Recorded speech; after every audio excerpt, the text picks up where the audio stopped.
Shop. My name is Dawn Cornell, and I'm here to show you the basics of getting started on quilting. You're going to need some tools. One most important tool is your rotary cutter. There's all different kinds, all different shapes, all different sizes. I tend to like this one because it's ergonomically correct, so you can get a lot of cutting done without hurting your arm. Another thing that you'll want to invest in are some acrylic rulers. They're pretty thick so that the rotary cutter doesn't cut into them. They have all the lines you will need for your math. I know that's probably a four-letter word to some of you. And then this is the other ruler that I like because it cuts long strips for when we're putting borders on our quilts. The other thing that's necessary is a mat that self-heals. So when you're cutting through it, it goes back together and you can use it over and over again. Then you want to pick some beautiful fabrics. That's where the quilt shop comes in handy because we have a good selection of fabrics. And I've just chosen some beautiful greens and reds and grays and scraps that I had in my scrap pile today to show you some techniques.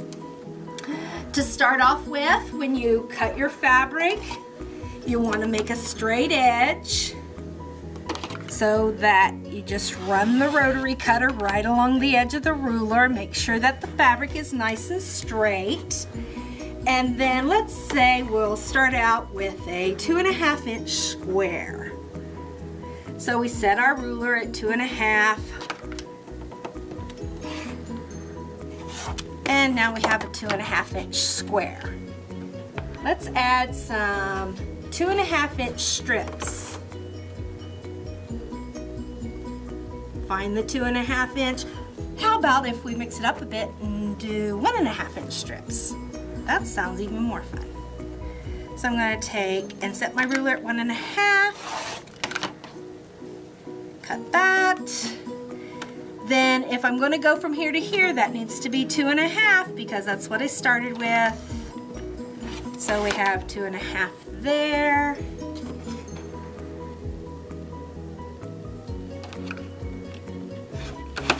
2.5 there. We would flip this one over so that the fabrics are right side together. We'd sew along on a 1/4 inch seam. Do the same thing to the other side. Then we would press it open. Then we would cut. These would be shorter because of the seam allowance. So let me just kind of take that in a 1/4 inch and a 1/4 inch, and we'll measure that. And that's cut about a 1/4 inch off of that.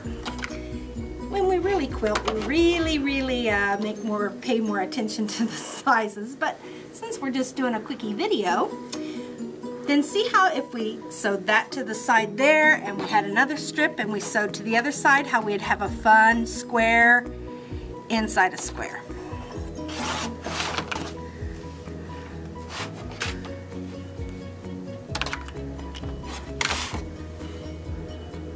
And voila, you're on your way to quilting a block. Isn't that awesome?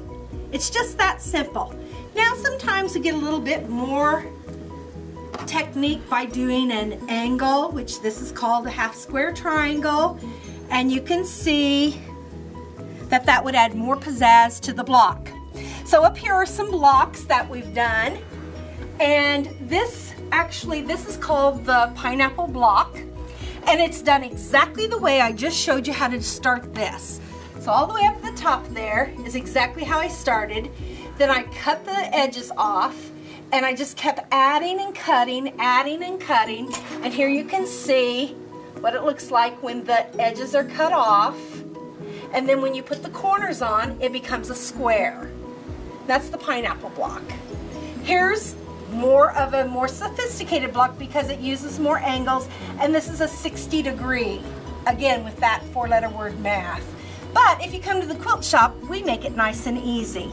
So I would encourage everybody to decide to give it a try and come in, and we can help you with whatever your needs are, and we'd love to see you.